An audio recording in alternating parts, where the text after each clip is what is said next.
Hi all, this is Solo, and we are playing Avowed. Avowed is made by Obsidian, and Obsidian make games like The Outer Worlds, Grounded, Pillars of Eternity, Grounded, Fallout New Vegas, Star Wars Knights of the Old Republic 2, The Sith Lords, Neverwinter Nights, them sort of games.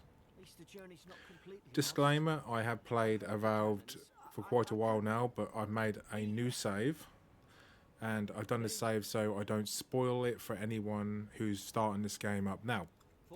So, just like the bat, what I'm going to say is, if you want to get this game, I would say the best thing to do right now, as this video is going up, the game is now out on PC Game Pass and Xbox Game Pass Ultimate. So you have PC Game Pass, you can get this game for free. Well, not for free, but you know, for a subscription. Play this game, the whole game, the standard edition, and you can have the whole entire game for like 15 bucks, right? So my recommendation off the bat, if you want this game or you like this game, check out this video, right? But if you want to get this game, what I would suggest to you is get it on Game Pass, and if you want to spend extra money, you can buy the deluxe edition on the Game Pass for like 20 bucks.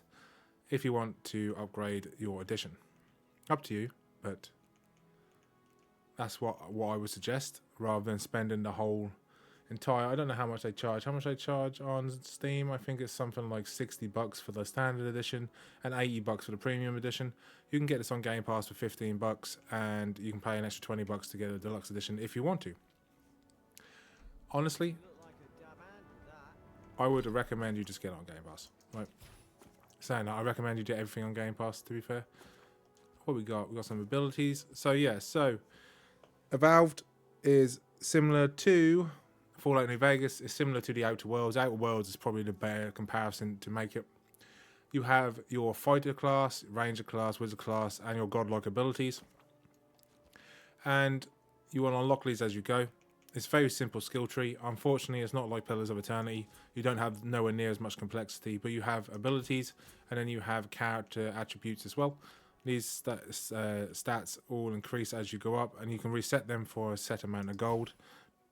And you can reset your skill points for your abilities whenever you like as well. Here is your character. Your character has all the normal gear slots that you normally have.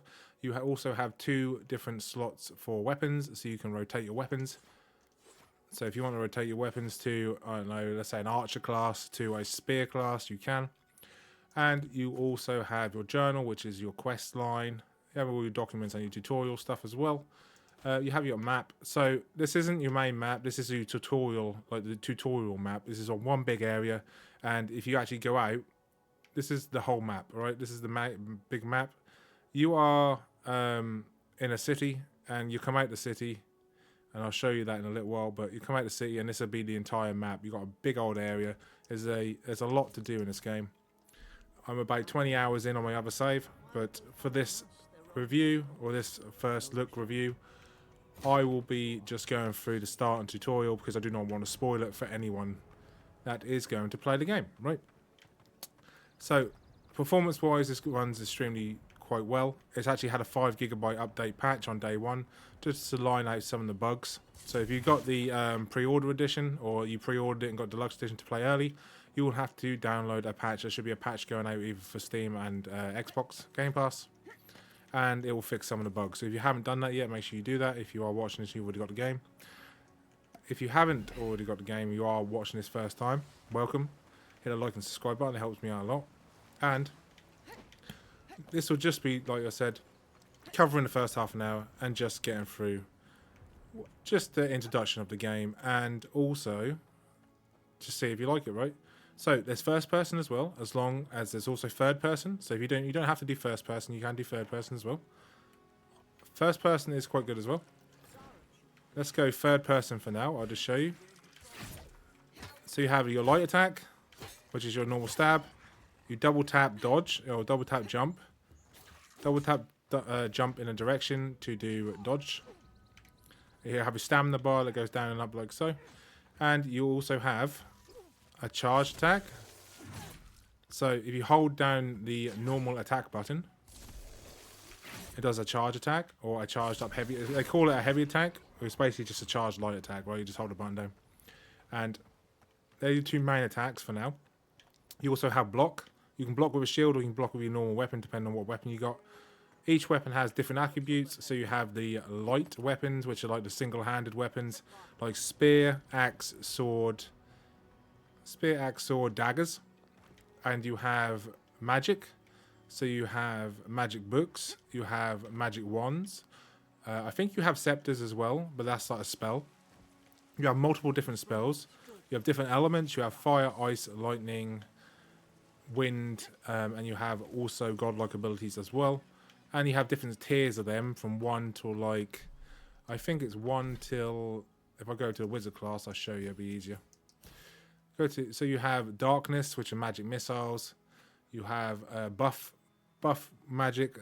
You have ice, fire, lightning. You have corrosive, which is acid. You have different buff effects and projectile, like you have a shield that but makes you like resistant and stuff like that. Then you get to like tier 1, tier 2, tier 3, tier 4. These are like basically like level 5, level 10, level 15, level 20. And as you go throughout these, you'll have bigger, more effective spells, different types of spells, more AoEs, different types, higher level tier spells, more damaging spells, bigger effects, looks cool, all that sort of stuff. You also have the same level effects in every single class from level 1 to level 20. And you put points into these however you want, but wizards are obviously the only ones that have the different tier abilities of spells. And with Ranger, this also applies to one-handed weapons as well, so you can increase damage and stuff like that. Fighter is more sort of the tank class / like toughness, and you can do two-handed damage, stuff like that. Like I said, in this game, you have two-handed weapons, one-handed weapons, axes, swords, daggers, bows, pistols, rifles. There are multiple different sort of weapons you can try. You can also two-hand every single weapon as well. So you can two-handed, like two one-handed swords you can two-hand, or you can do shield and sword, or you can do shield and dagger, or two-handed daggers, or two single-handed daggers. Make sure you go around and pick up all the stuff you can find. Got a key. There you go. We got ourselves our first shield. So we can equip that with left hand or right hand. We go left hand. As you can see, we now have a shield. So we can now block with a shield. If you go the fighter class, you can actually do shield bash and stuff like that to stun them. Stunning in this game is extremely powerful, so do not overlook stun. When you stun an enemy, you get a attack combo you can pull off when they're in their stun state, which does a massive damage, right? So two-handed weapons are actually viable in this game. If you can increase your attack speed by putting points in dexterity, you can actually increase your two-handed weapon to do. So when they have their guard up, if you do a charged attack, it actually pierces their guard, right? So you always pierce the guard, then you can get two light attacks off, then they block. When they block, you have to do a charge attack again, unless you hit him in the back, right? If you hit him in the back, so what he just done is he perfect parried me. So when they attack and you block at the right time, you do a perfect parry. That will actually increase their stagger meter to actually make them into a stun state. Their yellow bar underneath their health is their stagger meter. When it goes to the top, puts them into a stun state.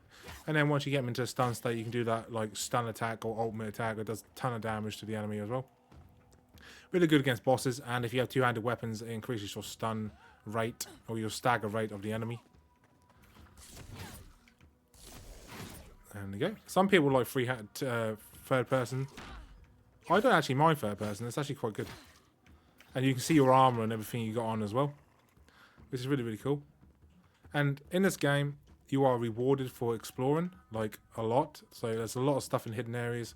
There's a lot of stuff. It's similar to Skyrim in the sense that you can do side quests that you didn't even know were there, right? You can do all sorts of different quests. Like in the Outer Worlds, for example, there's always side quests that you didn't even know were there and you can unlock. Your decisions actually matter in this game. So you have options to choose whether to kill people, let them live, surrender, or just turn them in or don't turn them in. So you have a choice of what you want to do there. You can actually be evil and just kill everyone, or you can save the bad guys and let the good guys, you know, get screwed, or you can help the good guys and let the bad guys, you know, either get executed or, you know, what, kill them or whatever, right? So your choices do matter in this game. There are also, he must have a bow, right? Does he have a bow? No, he doesn't have a bow. As you can see, there's an example here. It says fire, so you have to use a fire element attack of some description to blow that up, right? I don't have anything on me, but what we're going to do is we're going to find a bow.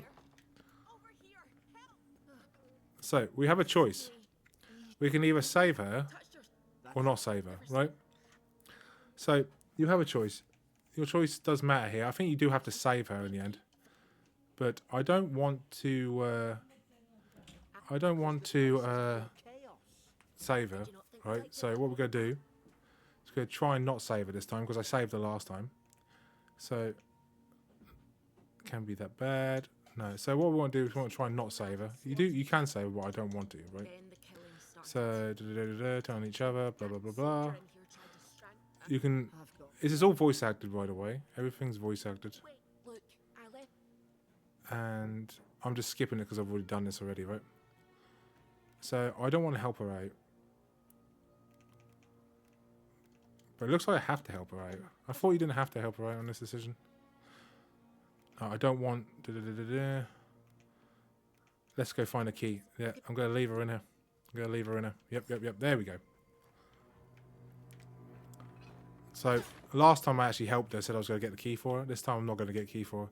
This time I actually just want to... I just want to leave her in there, right? I'm going to see if I can actually do that. So that's bards. We need to go and find the key to open the other cell. And we also need to try and... Oh. What's going on here? Oh, okay. We'll just pick it up. There we go. That was weird. But you can destroy stuff and there are items in there, so make sure you destroy everything as you go. Go take this. Sometimes there's loads of stuff. Make sure you look around. There's the bow. I knew there's a bow here somewhere. So what we're going to do is go into our inventory. We're going to swap out our weapons to our next. So we have 2 slots, like I said earlier. And we're going to equip our bow. Right? And we're going to hit that. When we hit that, that drops down. That turns into fire. And that burns that and opens the way. First person is normally better when it comes to bows. You can do it as third person, but it's a bit harder. Oh, and we have a key. Look at that. We'll take the key. We've got a chest as well. We're going to open this chest up. And we've got some armor, right? So we can go into our armor now. And when we equip different armor, it says there's different stats effects. This is obviously better. Equip it, and there we go. Every single armor has a different appearance. Oh, anything else here? No. And we go through here. Okay, so now we have to try and... I think we have to save her, or we don't save her. I really don't want to save her, but I think we actually have to advance the quest. We're going to take these. And you can hear that sound. That sound indicates that there's a rare item nearby, right? Or an item of some description. Go over here. And we're going to go and equip these. Right, 1% critical chance. That gives us a bonus the other ones didn't. So we've got 1% extra critical chance. Least you got around to trusting me eventually. She joined the party, and we have to go, right? And if we go and put it into... If we aim and then attack, you see there's a marker on the head. Helps you aim for the head, right? Once you get the head, you actually get a critical hit chance. I don't think I'm actually getting the critical hit, though. You'll see, there we go. So there's a yellow icon to tell you that you got a critical hit. And anything else down here? No. So we want to try and get the other side. We're not going to be able to get the other side. We have to drop down, right? So we have to work our way through. Try and find a way through, right? Now, how do we get through? There must be a way to get through somehow. There's an indicator telling us where to go, right? Can we go up here? Oh, no, we can't. I thought we could go up here. Maybe not. Can we go under the water? So you can swim in this game. You can go underwater in this game. You do have a breath bar, so you can't stay under forever. Make sure we don't... Sometimes there's stuff in the water, so we make sure and have a look. Go up here. So there must be a way through here somewhere, right? So how do we get through here?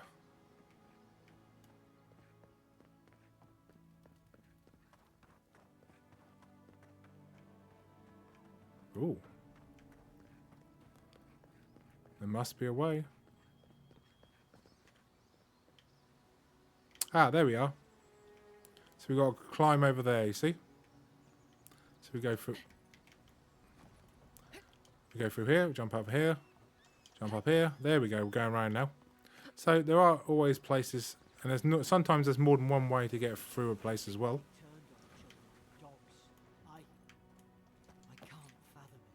And as you do, we get through here. Oh, and we got a sword as well. Nice. So, as we were talking about earlier, we can go two-handed. We can go, we're going to go spear and sword this time. Right, so we go spear and sword. Hammer in each hand, don't matter which hand you want. So, it does use more stamina. Right, it does use more stamina, but you can attack twice as quick.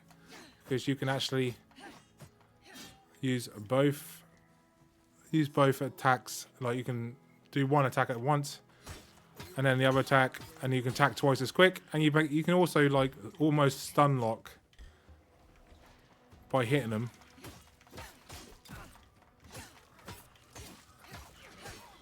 Let's try third person. And as you can see, it does a hell of a lot of damage, but you use a hell of a lot of stamina up.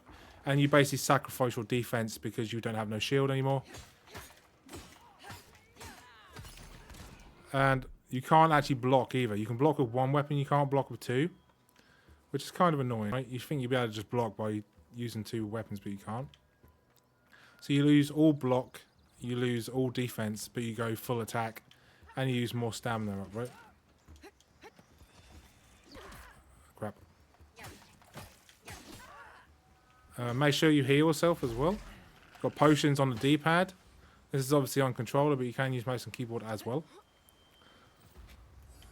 And as you level up in the game, it will tell you as you level up, you can go over to your character, and then you have a point to put in whatever point you want. So, with might, you have damage and carry capacity. And you also have health here. With health, poison and bleed resistance. Dexterity is attack speed and action speed. We're going to go with that as well. So what happens is dexterity, perception, intelligence, resolve, can, might, and your other stat as well. In your dialogue options, if you have a certain high enough stat, you can actually use it as a dialogue option as well. So that's really, really handy. So what we're going to do, we're going to go with... This one's really good because this has a... It roots him for 8 seconds, but it's only a 10-second cooldown. It works really good against bosses. So we're going to go with that because I know it's just really strong, right? So what you want to do is when you do that, you want to open your it's just like your skill selection tree.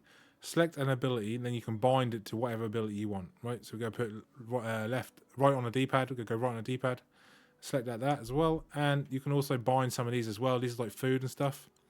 You can add this. You can eat this. Out of combat, it was instant effect. In combat, it's not an instant effect. It's a slow effect, right? So we go here. We're going to switch back. You can press Y on the D-pad to automatically switch back or switch between different weapons. So that's really good as well. And as we go, this one's dead. This one's a wand. So we have a wand. I'll show you the wand. So this is our main ranged magic attack wand. We go over here. We're going to go to wand. We're going to switch them around. Actually, no. Let's switch around from our bow. We're going to go to wand. Wand is one-handed, so you can have that with a shield. So you can be a battle mage. You can have that with a shield, right? So you can block and use ranged attacks. So this is fire. We do not have fire. Do we have a book? Yes, we do. So we have wizard spell books. With the spell books, you hold the left trigger, You have 4 spells depending on the spell book. Each spell book is different. This one wants fire, so we use the fire. In a normal spell book, you have ice, fire, and lightning level 1 spells, and then you have a buff spell as well, which is increases your resistance, basically. Increases your damage resistance to melee attacks. So, if you can spam normal ranged attacks. If they have a shield, though, it can be a bit of a pain. So we're going to root him, and then we're going to hit him with heavy attacks, right? Or we can use our normal spells, and we can just burn him, right? If he's rooted, he can't do nothing anyway. We can use lightning. The normal level 1 lightning attack is chain lightning. Works well against mobs of enemies. If you don't have to use magic, but magic is very strong in this game. And by the way, if you see some water and you use an ice attack... Oh no, what's this? We've got a bruiser. No, I don't think so. You can freeze them in place of ice as well. Fire sets them on fire and does AoE burning damage to him. And lightning is basically for chain lightning against multiple enemies, right? Shock damage does accumulate and does do like an AoE shock attack when it accumulates and builds up. But if you are going... So you have a potion. One potion is health and one potion is magic. Magic is underneath your health bar. If you need to make a platform in water, just use ice attack on water. Oh, it doesn't work on that one for some reason.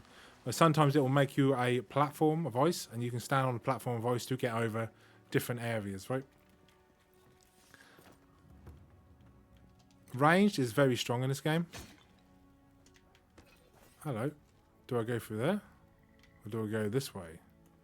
Which way to go? Make sure you search all the areas as well. Don't leave anything unsearched before you leave. Just because you might miss something. Like this, for example. Right?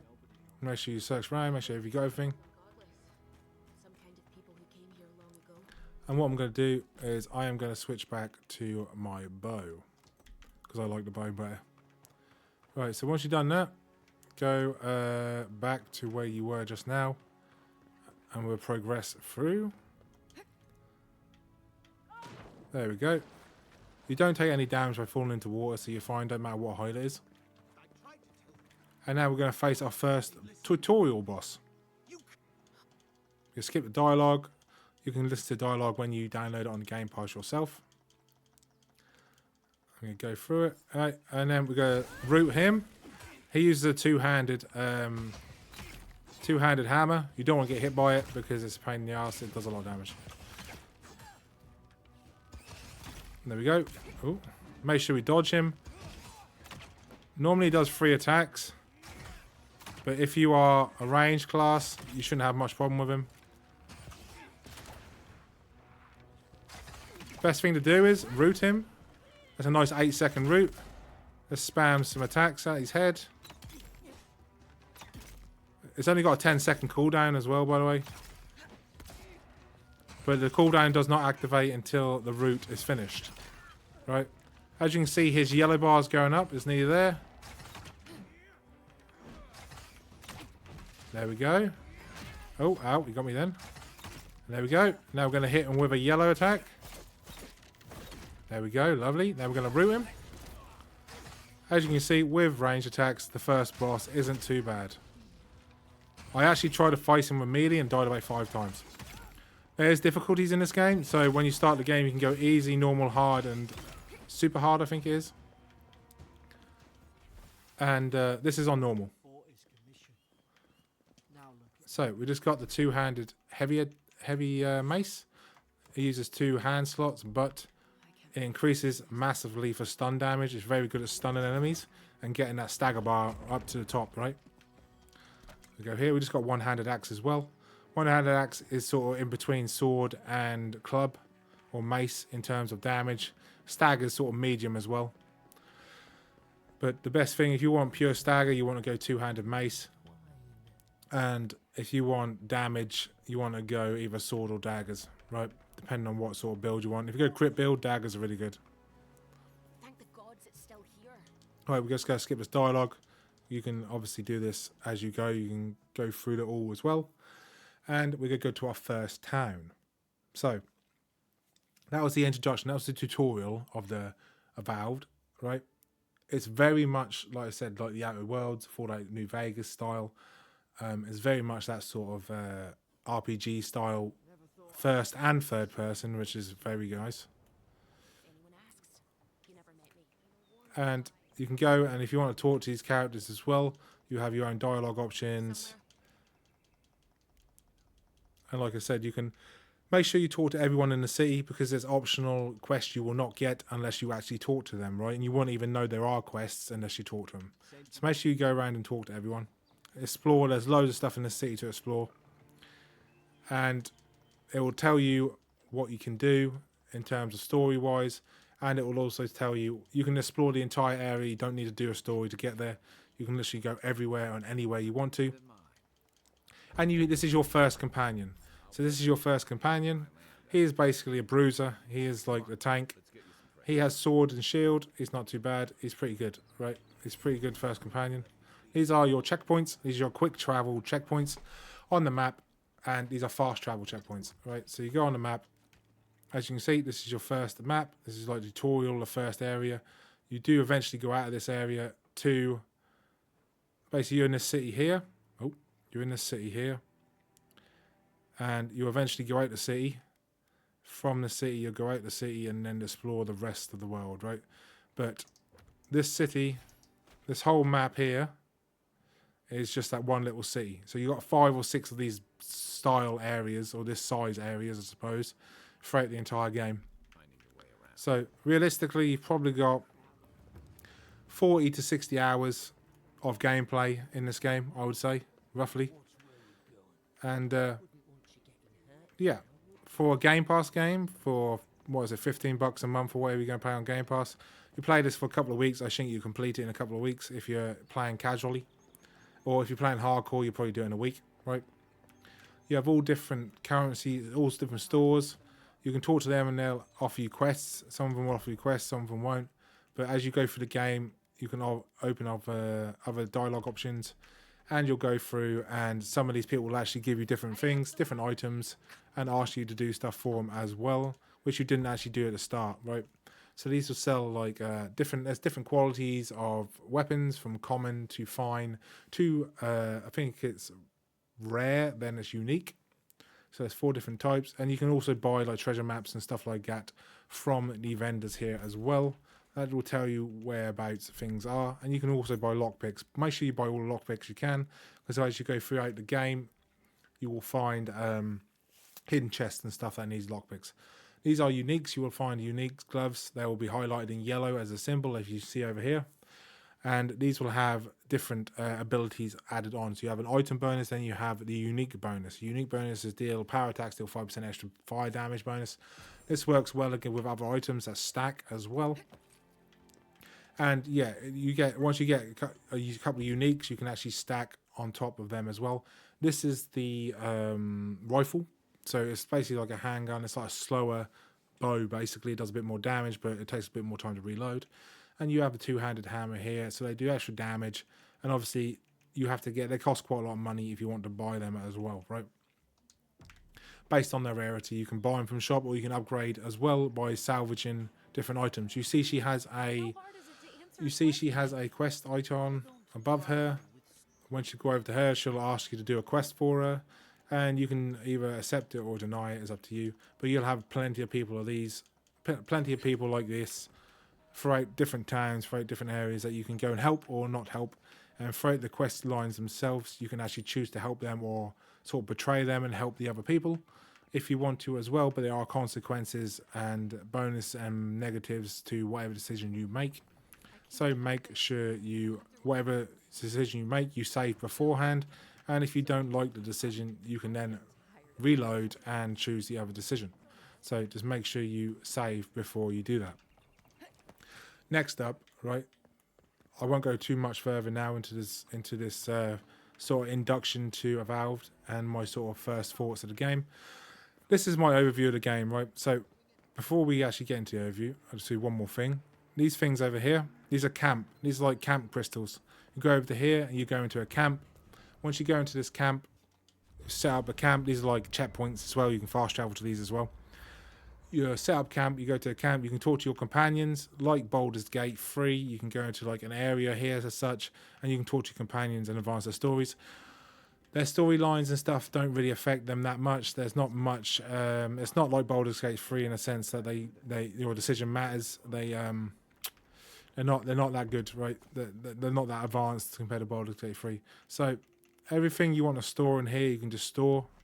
I don't think there's actually a limit really to what you can store. So you can store pretty much everything you want, and you can come back to it later. You do have a carry weight, and these ones are advancing. So these ones are enchantments for your unique weapons. You can upgrade your unique weapons. These ones are upgrades for your common weapons. It goes common 1, 2, 3, then it goes to fine 1, 2, 3, exceptional 1, 2, 3, superb 1, 2, 3. But if you have a unique, the superb will be unique rather than superb, right? So once you do this, you do a little dialogue option, you talk to them, blah blah blah. Once you've done all that, you can then exit the waystone and you return to where you were before. And sometimes you'll get a dialogue option, sometimes you'll get a quest option. It depends on how far you are in the game. And that is basically my quick half an hour introduction to Avowed. And like the game is now out on Gamepass as this video is now going up. And it is an extremely good game based on what I've played so far by 15 hours of it. And I would recommend this game on Game Pass for $15.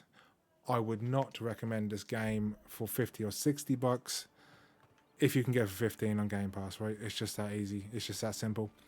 There's other games out like Kingdom Come Deliverance 2. If you are on the fence about getting either one, Kingdom Come Deliverance 2 is a very different game to this. It does not hold your hand, and there is a lot of hours in that game just exploring by itself because it's a completely different type of game. But if you're going to pay for one of them, like full price, get Kingdom Come Deliverance 2 and get Avowed on Game Pass, right? Just get it on Game Pass. You're saving yourself so much money. You're going to play this game for about a couple of weeks, tops, complete it, platinum it, whatever you want to do. Even platinum it, you only go spend an extra 3 weeks, say, tops. So realistically, my opinion on this game is it's a very good game. Get it on Game Pass and enjoy it, right? And if you like this video, hit the like and subscribe button, and I'll catch you all in the next video. Peace.